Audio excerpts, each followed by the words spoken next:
Hello Siri කහවල sir නේද? කතා කරනවා. ඔව් සර් මම කතා කරන්නේ ජයන්ත මැදවැව. මැදවැව. ඉතින් මම සර්ට කතා කරේ සුබ උපන්දිනයක් කියන්න. අනේ බොහොම ස්තුතියි බොහොම ඔව් ස්තුතියි. මොකද සර් අපිට කවදාවත් අමතක වෙන්නේ නැහැ සර් මේ කලා ශාස්ත්‍රය වෙනුවෙන්. මොකද මේ උදෙන්ම සර් තමයි අපිට අපේ ආදරණීය කලාකරුවන් මතක් වෙන්න. ඒ වගේම හැමදාම සුබ පැතුම් එක් කරනවා. ඉතින් ඒක අමතක වෙන්නේ නැහැ. හොඳයි නම් ඉතින් අනේ අය කවද්ද උපන්දිනේ තිබුණේ? කාගේද සර්? රාග උපන්දිනේ. ඔව් සර් ඒක තමයි ජයන්ත මැදව සර් මගේ බර්ත්ඩේ එකටත් දාලා තිබුණා.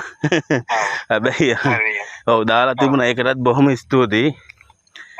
මේ ඒක සර් තිබුණේ 8 වෙනි මාසේ ගිය අවුරුද්දේ. ඔව් ඒකට සර් මට සුබපතලා දාලා තිබුණා.